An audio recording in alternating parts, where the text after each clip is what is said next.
Então, o reino de Davi é uma sombra para o reino eterno de Jesus. Todas as promessas que foram feitas a Davi, elas convergem, ou elas têm um ápice, um momento em que tudo isso ocorre de forma definitiva quando Jesus ele vem. Os inimigos do reino de Deus, eles serão derrotados. Enquanto o rei ungido, ou Cristo o Messias, ele vai triunfar. Na ressurreição de Jesus, nós vemos a vitória definitiva. Jesus, quando ele ressuscita, ele vence o pecado, ele vence a morte e ele vence Satanás. Então, sobre nossas vidas, nem o pecado, nem a morte, nem Satanás tem poder algum. O que nós vemos escrito também na carta de Paulo, em 1 Coríntios, capítulo 15, versos 55 a 57, quando ele diz: onde está, ó morte, a tua vitória? Onde está, ó morte, o teu aguilhão? O aguilhão da morte é o pecado, e a força do pecado é a lei. Graças a Deus que nos dá a vitória por intermédio de nosso Senhor Jesus Cristo.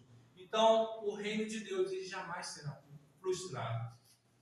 Assim como Davi priorizou a presença de Deus, nós devemos buscar o Senhor acima dos nossos próprios interesses. A adoração, ela deve ocupar o centro da vida do crente. Deus procura servos que são revestidos de justiça, e não basta exercer somente funções religiosas ou cargos na igreja. É necessário viver em santidade, é necessário viver uma vida de piedade. Jesus Cristo, ele é o verdadeiro rei prometido. Em todo salmo, ele vai apontar para Jesus, o filho de Davi, que reina eternamente. Então, a presença de Jesus produz em nós o sustento que nós necessitamos, o sustento espiritual da salvação e alegria para toda a sua igreja.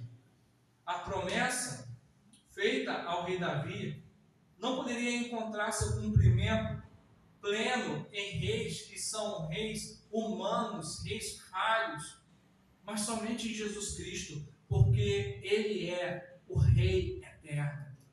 Deus é fiel à sua aliança.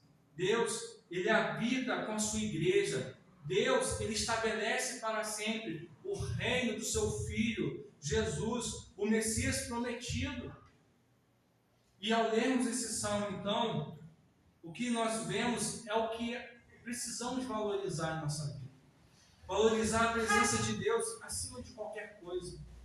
Confiar na fidelidade do Senhor das suas promessas. Buscar uma vida de santidade e adoração. Devemos descansar na certeza de que Jesus Cristo ele reina soberanamente. E alegrar-nos porque Deus continua habitando no meio da sua igreja, por meio do seu Espírito Santo. Essa é a adoração ao Rei Eterno. Esse é o culto que nós prestamos a Deus, porque Ele é o centro. Nós fazemos parte dessa aliança por causa de Jesus Cristo, porque Jesus Cristo foi fiel, e fiel até a morte, e morte de cruz. Porque Deus é quem escolhe e vai determinar a sua bênção sobre o seu povo. E então, tudo isso aponta para a sua vida, porque o reino de Deus já está entre nós. Só estamos aguardando a sua consumação. Por isso, Deus reina, Deus governa a nossa vida. Deus reina, Deus governa esse mundo. Por mais que nós vemos o mal espalhado em vários lugares, porque Deus é o Senhor, Deus é o Criador, Deus é o sustentador e o mantenedor de nossa vida e de tudo aquilo que Ele criou.